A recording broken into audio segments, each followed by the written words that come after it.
네, 오밤중 뉴스 함께하고 계십니다. 박비아님께서 지금 윤가 구속됐나? 궁금해서 잠을 못 주무시겠다라고 하셨어요. 일단 오늘은 제가 볼 때 영장 청구까지는 안 갈 것 같습니다. 영장 청구가 된다면 내일 모레 정도가 될 것 같고요.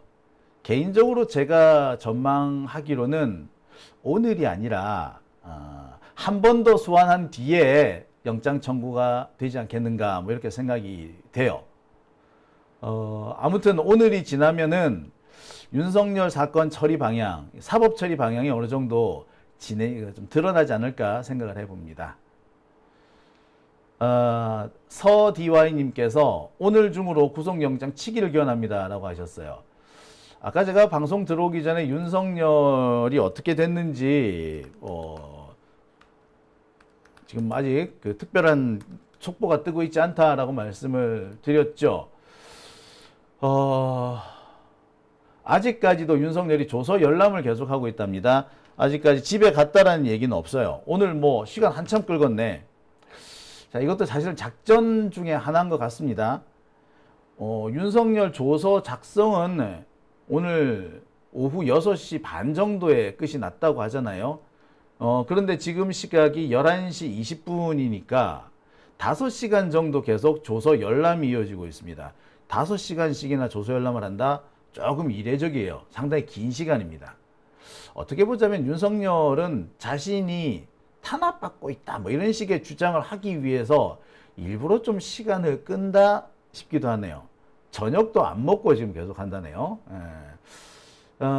일단 오늘은 영장 청구가 될지 안 될지 좀 불투명합니다. 제가 볼 때 오늘은 아닐 가능성이 높아요. 하지만 일주일 이내에 윤석열의 영장 청구가 들어가지 않겠는가라는 생각이 드네요. 자, 오늘 그래서 첫 번째 주제는 저녁 식사 메뉴가 무엇이냐에 따라서 영장 청구가 되는지 안 되는지 판가름이 난다. 저녁 식사 메뉴도 사실상 검찰, 이번의 경우에는 조은석 특검이죠. 조은석 특검이 넌지시 알려주는 거다. 뭐 이런 얘기를 좀 다뤄볼까 합니다. 실제로 이런 서초동 전설이 있었습니다. 아주 거물급 인사, 유명 인사가 검찰청에 붙잡혀 갔을 때 수사가 길어지게 되면은 식사를 하게 되잖아요. 근데 식사 메뉴가 무엇이냐에 따라 가지고 이 사람의 향후 신병 처리가 바뀔 수 있다. 뭐 이런 얘기죠. 그래서 뭐 꼬리곰탕이나 뭐 또는 설렁탕 등 이런 고깃국류가 나오게 되면 구속이 된다는 겁니다. 반면에 다른 메뉴가 들어가면은 구속이 안 될 가능성, 영장 청구가 안 될 가능성이 높다. 뭐 이런 얘기가 실제로 서초당에서 많이 떠돌았습니다. 오늘 같은 경우 윤석열 점심 식사로 설렁탕을 먹었고요. 저녁은 원래 김치찌개를 먹으려고 했다고 합니다. 근데 지금 상황은 저녁 안 먹고 조서 열람을 하고 있다고 하네요. 윤석열 입장에서 시간을 일부러 끄는 걸 생각해 보면 식사도 안 하고 조서 열람을 한다. 이거 뭔가 좀 꼼수가 있는 것 같습니다. 뭔가 의도가 있는 것 같기도 해요. 자, 아무튼 저녁 식사 메뉴 혹은 점심 식사 메뉴가 무엇이냐에 따라 가지고 신병 처리, 사법 처리 방향이 달라진다는 서초동 전설은 과연 사실일까요? 제가 오늘 첫 번째 주제로 다뤄보겠습니다. 오늘도 윤석열의 점심 식사 메뉴가 설렁탕이었다라는 소식이 들리자마자 윤석열 입고되겠다. 영장 치겠구나. 뭐 이런 전망들이 많이 쏟아졌었습니다. 그 이후로 과거에도 전직 대통령이라든지 거물급 인사들에게 곰탕이든 설렁탕이든 이런 고깃국류가 푹 고운 고깃국류가 배달이 되면은 100% 영장을 쳤고 실제로 구속까지 이어졌다. 뭐 이런 소문들도 같이 번지고 있죠. 자, 그 얘기를 제가 오늘 첫 번째 주제로 다뤄보겠습니다. 진짜로 오늘 윤석열이 점심에 먹은 이 설렁탕이 조은석 특검이 윤석열의 신병 처리 방향을 시민들에게 혹은 언론에게 넌지시 알려준 것인지 요 얘기를 좀 해볼게요. 가능성이 전혀 없는 건 아닙니다. 그리고 실제로 이런 전설이 파다하게 퍼져 있는 것도 사실이죠. 오늘은 이 서초동 도시전설 얘기 좀 해볼게요. 오늘 윤석열이 내란 특검에 출석을 했습니다. 두 번째 출석이죠. 첫 번째하고 두 번째 사이의 간격은 무려 일주일이었습니다. 과거 박근혜의 경우에는 거의 출퇴근, 매일 출석해서 매일 조사를 받는 출퇴근식 조사였습니다. 그리고 과거에 이명박의 경우도 수사 1차 소환부터 2차 소환 사이, 1, 2차 사이에 그렇게 간격이 크지 않았습니다.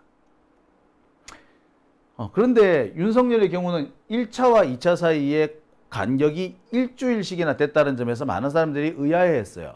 더군다나 윤석열의 혐의가 뭡니까? 내란이잖아요. 내란. 아니 내란에 특히 뭐 따질 게 있나요? 우리가 다 봤지 않습니까? TV를 통해서 다 봤잖아요. 무장한 군인들이 국회로 쳐들어가는 모습 봤지 않습니까? 무장한 군인이 국회에 투입된다. 이거 자체가 이미 내란입니다. 쿠데타입니다.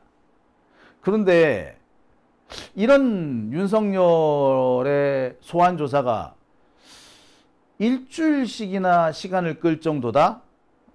많은 분들이 의아해 했습니다. 물론 그 사이에 윤석열이 시간을 끈 게 가장 결정적이었죠. 윤석열은 지난 목요일 날 내란 재판에 출석해야 한다는 이유로 검찰 출석을 거부했습니다. 참 핑계가 그럴싸하죠. 그리고 마침내 어제 출석을 한 겁니다. 윤석열은 지금 이 특검하고 일종의 기싸움을 벌인다고 해야 되나요? 이런 것들을 현재 하고 있습니다. 특검에서 정해놓은 시간, 그 시간에는 꼭 안 가려고 그래. 반드시 특검이 정해놓은 시간이면 절대로 안 가려고 그러죠. 하다못해 10분, 20분이라도 늦추려고 합니다. 이런 걸 볼 때, 야, 윤석열 참 쪼잔하다, 저 새끼라는 말도 나와요. 지는 언제 그랬냐고. 지가 검사 때 지가 소환했던 사람들 그렇게 사정 봐주고 했냔 말이에요. 아니거든요. 정말 윤석열 독하게 했었습니다. 남한테 그렇게 독했던 인물이 자기 자신이 조사를 받을 때가 되니까 완전 이거 들어눕는 그런 모습 아니겠습니까? 배째라 들어 누워버리는 겁니다. 게다가 포토라인에도 서지 않으려고 하죠. 많은 기자들이 윤석열의 코멘트를 듣기 위해서 포토라인에 집결했어요. 지금까지 전직 대통령들 포토라인에서 한마디씩은 하고 들어갔거든요. 하다못해 무리를 일으켜서 죄송하다라는 말 정도는 하고 갔습니다. 예의상. 근데 윤석열은 그런 최소한의 예의도 지키지 않는 것 같아요. 오늘도 윤석열은 포토라인을 그냥 쑥 통과해 버렸습니다. 확실한 거는 윤석열의 표정이었는데요. 지난 일주일 전에 왔을 때 윤석열 표정과 오늘 윤석열의 표정은 많이 달랐습니다. 아무래도 좀 더 위축된다고 그래야 되나요? 좀 더 불안한 표정이 역력하게 보였습니다.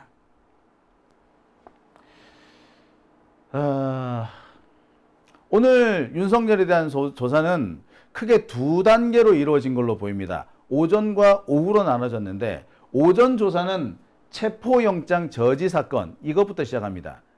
지난 1월 달에 공수처에서 윤석열을 체포하겠다, 체포하라는 영장을 발부받죠.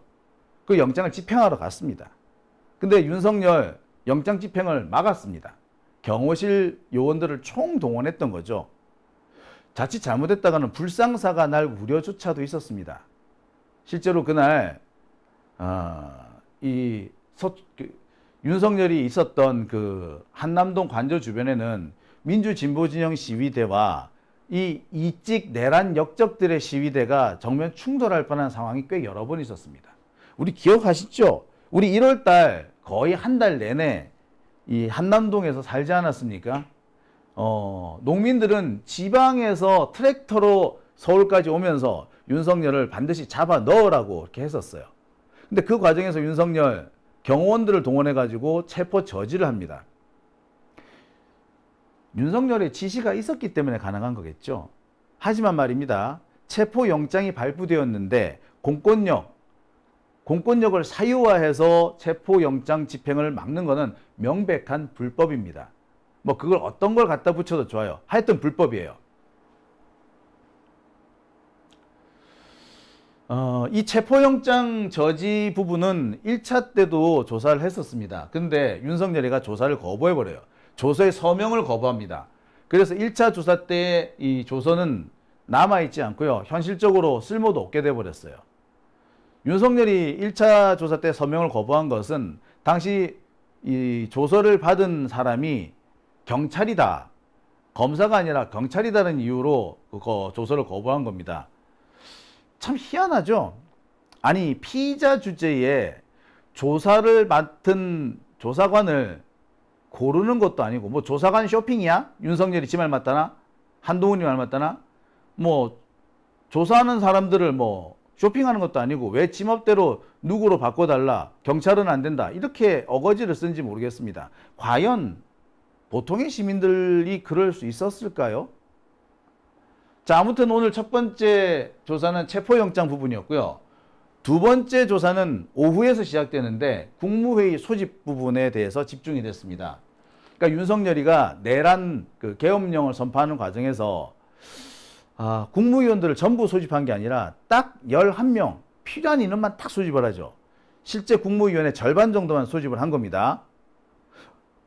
이주호 같은 사람들은 아예 통보도 받지 못했다고 해요. 그렇다면 결국 윤석열이 이 국무회의에 참가할 국무위원들을 선별을 했다는 얘기죠. 근데 국무회의는 이렇게 하면 안 되는 겁니다. 누구한테는 연락하고 누구한테 연락 안 하고 그런 식으로 했다가는 국무회의 자체가 불법이 돼요. 그런 국무회의를 강행을 하고 그런 국무회의에서 무언가를 통과시키려 했다면 이거 역시 직권남용에 해당이 됩니다. 그러니까 오늘 윤석열에 대한 조사는 일종의 직권남용 부분에 집중이 됐다라고 보시면 됩니다. 참 이 조사는 오늘 오후 6시 반 정도에 종료가 됐습니다. 1차 조사는 점심시간 전에 끝나고 2차 조사는 점심시간 이후에 진행이 됐는데 총 조사 시간은 9시간 30분. 여기에는 점심시간이 포함되어 있습니다. 점심시간 1시간을 빼면은 8시간 반 정도가 소요된 겁니다. 그러니까 뭐 조사 기간이 그렇게 오래 끌었던 거는 아니죠. 지금 특검에서 윤석열이 계속 나오고 있지 않는데 지금까지 안 나오는 이유는 뭐 특별하게 조사가 길어지기 때문이 아니라 지금 검찰 측에서 특검 측에서 만들어둔 이 조서의 내용을 검토하고 있기 때문에 이 검토하는 시간이 오래 걸린다라고 보시면 되겠어요. 8시간 반 동안 조사를 받았는데 지금 검토하는 시간이 5시간을 넘어가는 거죠. 와, 이게 꽤 의도가 있는 행동입니다. 그러니까 윤석열이 어떻게든 간에 꼬투리를 잡을 만한 뭐 그런 걸 찾으려고 하고 있다라고 보시면 되겠습니다. 자, 네, 오늘 이 검찰 내란 특검의 조사와 관련해 가지고 어떤 분들이 또는 어떤 언론에서는 윤석열이 오늘 조사를 받을 때 이 외환죄와 관련된 부분도 조사를 받았다, 이런 보도가 나왔습니다. 근데 제가 볼 때 이 부분은 좀 아닌 것 같아요. 무인기를 보내 가지고 북한이 침략을 하도록 북한의 도발을 유도했다. 이것이 사실상 대한민국을 상대로 적국이 공격을 해오게끔 유도한 행위이다. 이걸 보고 외환유치죄라고 하는데 이 외환유치죄 부분도 윤석열의 지금 중요한 혐의로 대두되고 있죠. 최근에 뭐 여러 곳에서 이 외환유치죄 관련된 수사 결과가 막 나오고 있습니다. 그래서 오늘도 이 외환유치죄 부분에 대해서 집중적인 조사가 이루어지지 않겠느냐, 뭐 이런 견해가 있는데, 일단 오늘은 이 무인기라든지 외환유치죄에 대해서는 다뤄지지 않았던 걸로 지금 보입니다. 이 말은 윤석열에 대해서 추가 소환도 가능성이 있다는 걸 의미하죠. 자, 그래서 저는 만약에 외환죄까지 수사를 반드시 해야 된다면, 그럴 필요성이 있다면 어쩌면 윤석열이 한 번 더 소환될 수도 있겠구나 라고 저는 생각이 듭니다. 그런데 몇몇 언론들에서는 추가 수사가 추가 소환이 이루어지는 것이 아니라 오늘 곧바로 영장 청구를 할 가능성이 높다. 그러니까 외환 유치죄 부분은 일단 윤석열이를 붙잡아 넣어서 감옥에 보내놓고 난 다음에 추가로 조사를 하고, 일단 오늘은 윤석열의 이 직권 남용, 그러니까 체포영장에 대해서 집행을 저지한 부분이라든지 국무회의를 열 때 국무위원들, 그러니까 장관들을 선별해서 부른 거, 요 두 부분에 대해서 조사가 집중적으로 됐다라고 보시면 되는 겁니다. 외환죄 부분은요, 지금 상황을 볼 때 오늘이 아니라 별도의 시간을 잡아서 진행될 가능성이 제일 큽니다. 그래서 한 번 더 소환이 되거나 아니면 일단 영장을 청구해 가지고 집어넣은 다음에 외환죄 부분을 뭐 다시 조사하거나 뭐 이게 둘 중 하나가 될 것 같아요. 뭐 여러 가지 가능성이 있기 때문에 조금 더 지켜보죠. 아무튼 오늘 조사가 된 부분은 윤석열 영장에서 가장 혐의 입증이 쉬운 부분이 일단 집중이 된 거라고 보시면 됩니다.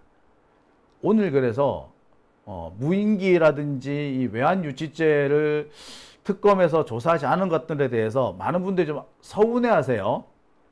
그리고 조은석 특검 뭔가 또 꿍꿍이가 있는 것 같다라고 의심하는 분들도 계십니다.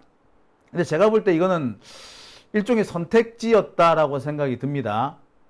왜 그러냐면 일단 특검 입장에서는 윤석열을 구치소에 잡아넣은 상태에서 추가적인 수사를 하는 것이 훨씬 시간이 절약될 수 있다라고 본 겁니다. 그리고 윤석열이라는 사람이 일단 감옥에 들어가잖아요. 예, 감옥에 들어가면 멘붕이 와요. 그래서 거의 지금처럼 조은석 특검이 계속 윤석열의 심기를 박박 긁는다든지 이러면 100% 넘어간다. 그래서 자기가 제풀에 무너질 가능성이 상당히 커요. 자, 지금 시각이 11시 반인데 윤석열이 지금 귀가했다라는 속보가 뜨는 모양이죠. 한번 보겠습니다.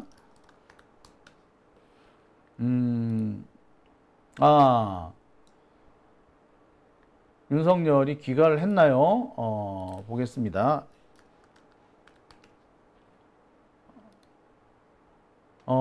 아직, 예.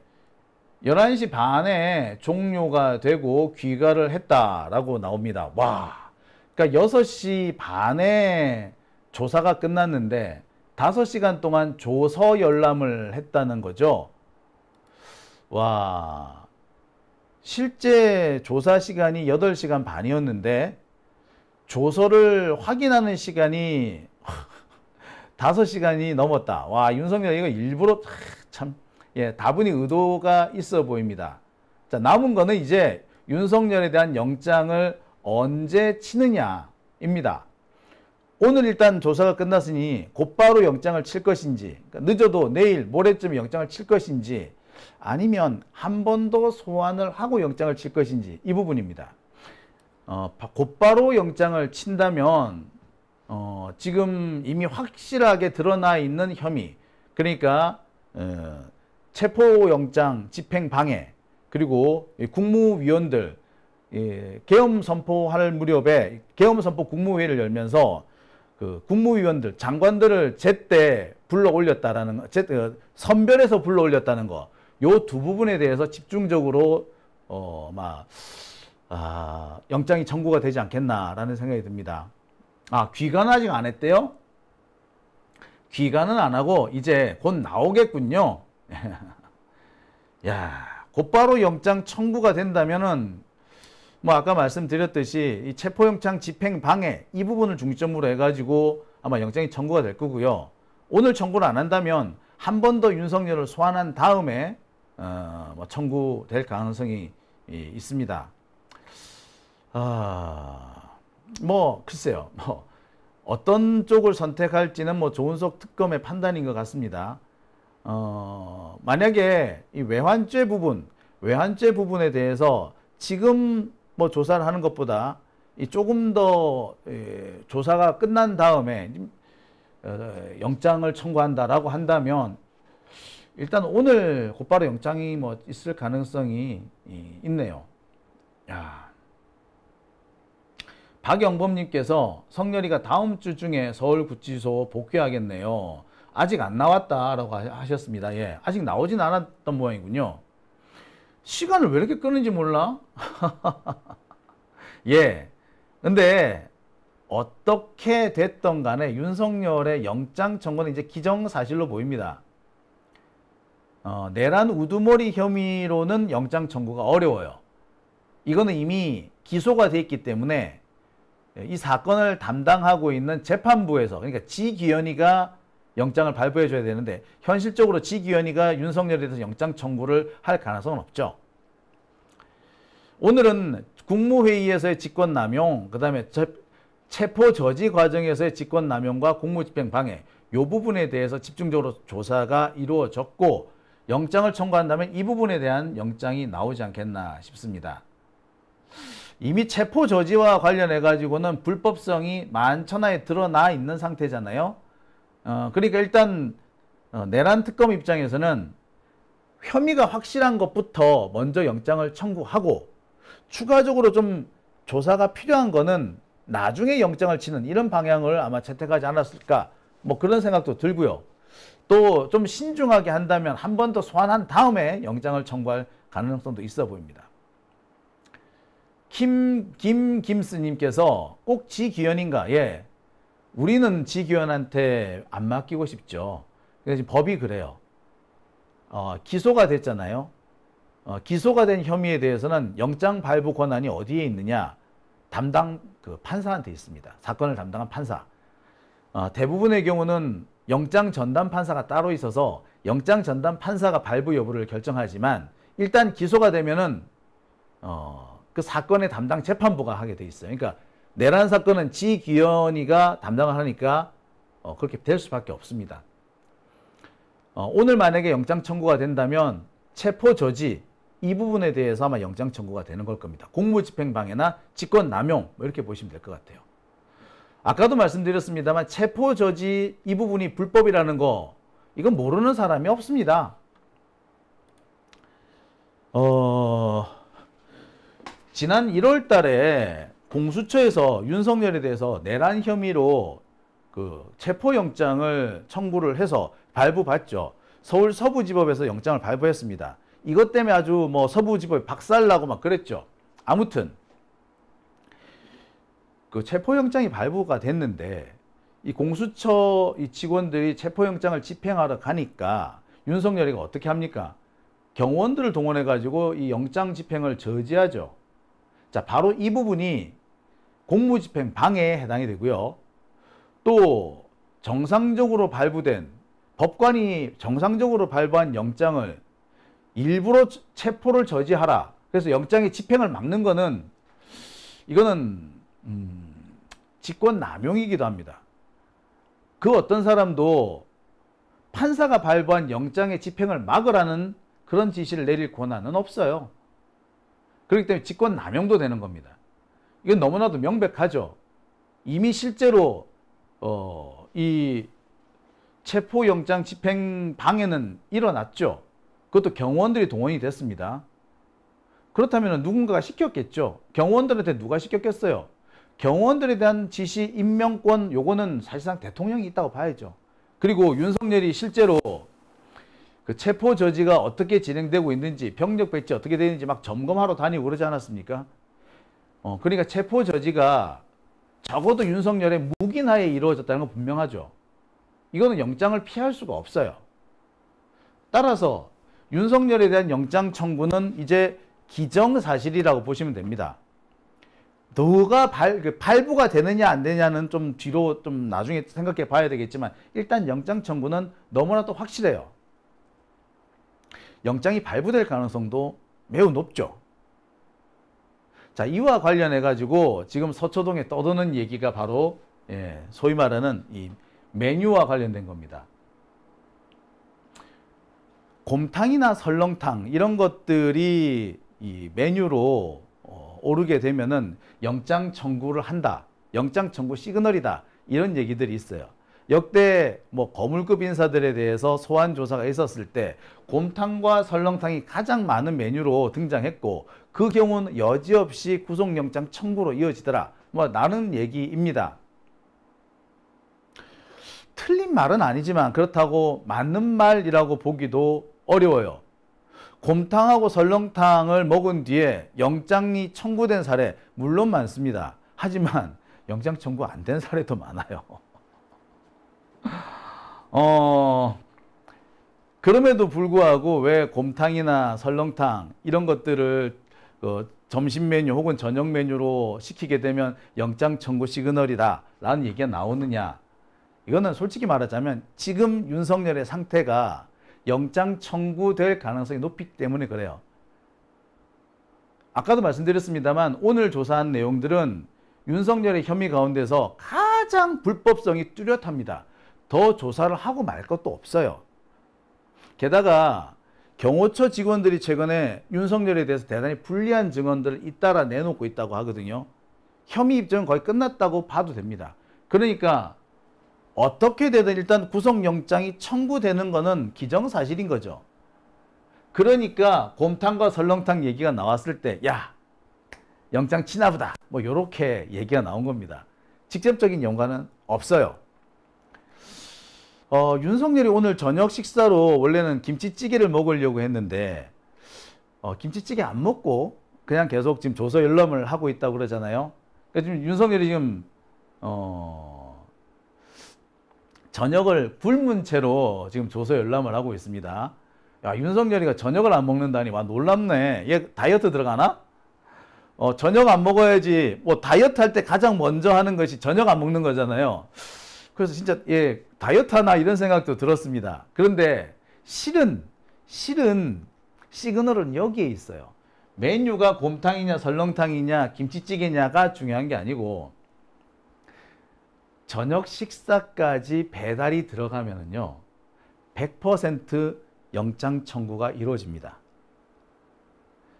메뉴가 중요한 게 아니라 저녁 식사를 먹느냐 안 먹느냐 예, 여기에 따라 가지고 구속 영장 청구가 들어가느냐 안 되느냐가 결론이 난 거예요. 지금까지 보면은. 그러니까 지금 뭐 서초동 괴담이니 서초동 전설이니 하면서 떠도는 얘기, 점심 저녁 메뉴로 곰탕이나 설렁탕이 주문이 되면 구속 시그널이다 라는 얘기는 틀린 얘기죠. 오히려 그렇게 보려면 저녁을 검찰청에서 먹으면 영장 청구가 된다. 뭐 이렇게 보시는 게 더 정확합니다. 그러니까 윤석열이 저녁을 안 먹고 지난번에도 저녁 안 먹고 계속 쭉 조서했더라. 그죠? 오늘도 저녁을 안 먹는 이유가 바로 이 점 때문이 아니겠느냐. 일종의 징크스라고 볼 수 있는데 지가 볼 때도 아이고 이거 검찰청에서 이 저녁을 먹게 되면은 조사받고 저녁을 먹게 되면은 급기야 대부분의 경우 구속되더라. 지가 저 잘 안 한 거죠. 그래서 억지로라도 안 먹는 게 아닌가. 저는 그런 생각이 들어요. 아무튼 지금 현재 윤석열은요 구속을 본인 스스로도 이미 직감한 걸로 보입니다. 보시다시피 지금 윤석열의 얼굴입니다. 조금 밝게 나온 이 사진, 윤석열의 얼굴이 좀 더 선명하게 나온 이 사진이 일주일 전 윤석열이 처음 내란 특검에 출석할 때의 모습입니다. 그리고 그 옆에 약간 어두운 이 사진은 오늘 모습입니다. 이 두 사진을 보면은 예 윤석열이도 지금 상황이 안 좋다는 거 인지한 것 같죠. 표정 자체가 이미 썩어 들어갔잖아. 지난주에 비해서 오늘의 표정 약간 자기도 구속을 직감했기 때문에 이런 표정 짓는 거 아니겠어요? 그렇습니다. 그러니까 지금 구속영장이 청구될 거라는 거, 그리고 구속영장이 청구가 되면 실제로 발부까지 이어질 수 있다는 거 지가 더 잘 아는 거지. 그러니까 표정이 이렇게 썩어 들어간 거 아니겠습니까? 네, 그래서 오늘 윤석열이가 마치 지푸라기라도 잡듯이 저녁을 굶고 있는 거다. 저는 그렇게 말씀드리고 싶네요. 얼굴 참 썩었죠? 누가 봐도 윤석열 얼굴 썩은 게 티가 나요. 사실 이런 과정을 가만히 살펴보면 윤석열과 기싸움을 벌였던 이 조은석 내란 특검 이 양반의 좀 뭐 어떤 그 스킬이 좀 많이 작용했다라고 보시면 됩니다. 윤석열이 아직까지 영장 발부가 되지도 않았는데 본인 스스로도 영장 발부를 직감하는 저런 표정이라면 이미 조사 과정에서 그렇게 판단할 만한 이유가 있었기 때문이겠죠. 이미 분위기를 다 파악한 거야. 특히 조은석 특검이 윤석열과의 이 언론 플레이 싸움, 기싸움에서 밀리지 않았다는 점, 이것도 아마 윤석열이 상황을 지금 비관적으로 보는 이유가 될 겁니다. 지금 솔직하게 말해서 조은석 특검은 윤석열에 대해서 영장을 청구 안 할 수도 없어요. 조은석 특검이 임명될 때 얼마나 많은 우려가 있었습니까? 조은석 특검이 원래 정치검사 출신이고 뭐 세월호 사건이라든지 또는 용산 참사 등에서 이 시민들한테 매우 불리한 수사 결과를 많이 만들어냈다, 이런 지적들이 있잖아요. 그러니까 이것 때문에 조은석 얘는 내란 특검을 맡아서는 안 된다, 이런 견해가 많았습니다. 그런데 이번에 영장을 진짜 청구 안 해보세요. 조은석은 바로 비난을 받을 수밖에 없을 겁니다. 여론이 매우 부정적으로 그럴 거예요. 당장 교체해야 된다, 조은석이가 무능하거나 일부러 무능한 척하고 있다, 이런 지적들 나올 겁니다. 조은석으로서는 사실 다른 선택지가 없죠. 윤석열도 알지. 조은석 이 새끼 하는 꼬라지 보니까 영장 청구하겠구만. 기싸움을 계속 벌였는데 조은석이가 전혀 기에서 안 밀려. 아이씨, 이 새끼 영장 청구하려고 그러네. 알죠, 바로. 그리고 영장이 청구되면은 발부 가능성도 높습니다. 물론 판사들이 문제이기는 합니다. 이번에 만약에 영장이 청구된다면 이번 건은 이제 내란하고 직접적인 관련, 내란 혐의에 포함되는 게 아니라 내란 혐의와는 조금 별개로 떨어져 있는 거거든요. 영장 집행을 방해한다든지 이런 부분은 지금 이미 기소되어 있는 내란 우두머리 혐의와는 좀 별개입니다. 따라서 갑자기 이게 뭐죠? 버퍼링 걸렸나요? 이게 참 오늘 열심히 설명하고 있는데 갑자기 버퍼링이 걸린 것 같습니다. 열심히 설명하고 있는데 갑자기 이런 일이 생기면은 이 흐름이 뚝 끊어지면서 내가 무슨 얘기 하려고 그랬지? 이런 생각이 좀 들어요. 자, 문제는 판사들이다. 다시 한번 제가 전해드릴게요. 서울중앙지법 영장전담 판사들이 이번 영장을 발부할 것인지 말 것인지를 결정할 겁니다. 그런데 제가 지난번에도 말씀을 드린 바 있지만 서울중앙지법의 영장전담 판사들은 전부 다가 조희대 꼬붕들이에요. 조희대 사단입니다. 그러니까 조희대가 자신의 뜻대로 영장 발부를 좌우하기 위해서 자기 입맛에 맞는 판사들을 서울중앙지법의 영장전담 판사로 박아놓은 거예요. 그러니까 이번 경우에도 윤석열이가 구속될 것이냐 말 것이냐는 결국 조희대의 입맛에 달린 겁니다. 서울중앙지법 영장전담 판사들 총 4명이 있습니다. 정재욱, 박정호, 이정재, 남세진. 모두 연수원 30기에서 33기. 좀 비교적 소장파에 해당하는 사람들입니다. 한 가지 공통적인 특징을 들자면 이들은 소위 말하는 A급 판사들은 아닙니다. 서울이라든지 서울중앙지법이라든지 하여튼 수도권에 계속 근무하면서 서울중앙지법이나 대법원에 정기적으로 파견되는 이런 판사들이 아니고요. 한마디로 조금 외곽을 도는 그런 판사들입니다. 수도권에서 주로 계속 근무를 했었어도 제일 중요한 곳 서울중앙지법은 못 들어가고 서울중앙지법 주변만 뱅뱅 도는, 그러니까 B급이거나 A 마이너 혹은 1.5군 요 정도에 해당하는 사람들이에요. 이런 사람들을 조희대가 발탁해서 서울중앙지법에 끼워 넣은 겁니다. 그러니까 이 사람들은 조희대 덕분에 출세하게 생긴 거야. 그러니까 이 판사들 조희대 말을 잘 듣겠죠. 조희대의 심기가 무엇인지 잘 살펴서 판단하겠죠. 그러니까 결국 윤석열의 영장 청구까지는 거의 명확한데 발부는 조희대한테 달린 거고, 달리 말하자면 판사들이 문제다라는 겁니다. 물론 말입니다. 지금 상황에서 과연 판사들이 윤석열에 대한 영장을 기각할 수 있겠느냐, 좀 어렵죠. 지금 만약에 윤석열에 대한 영장이 기각된다, 아마 난리가 날걸요. 지난번에 윤석열 체포영장 기각했던 이정재 부장판사, 이 사람 벌써 개인 신변이 탈탈 털렸잖아요. 다른 판사들도 마찬가지입니다. 자칫 잘못했다가 신변 탈탈 털리면 어쩔 거야. 네, 그래서 아마 이번만큼은 영장 기각을 하기 어려워 보입니다. 하지만 조희대가 도대체 무슨 생각을 하는지 우리도 모르잖아요. 그리고 조희대라는 사람은요, 예측이 안 되는 사람입니다.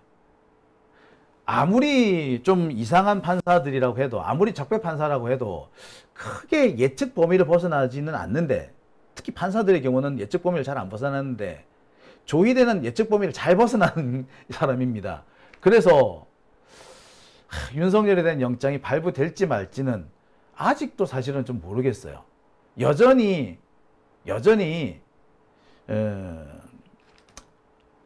발부가 안 될 가능성도 남아있다, 뭐 저 그런 생각이 드네요. 이거 어떻게 해야 됩니까? 또 영장 기각되면 윤석열 그리고 이직들 엄청 기가 팔팔 살아서 설칠 텐데 이거 어떻게 합니까? 예, 우리 시민들이 할 수 있는 것은 이 판사들, 영장 발부 권한을 맡은 판사들, 이들에 대한 압박밖에 없어요. 가능하시다면 여러분 서초동 많이 가셔가지고요.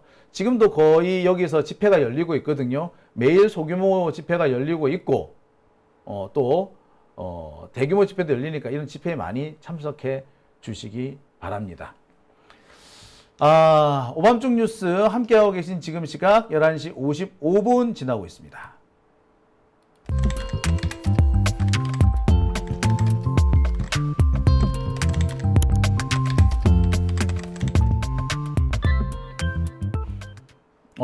윤석열이가 나온 모양이죠.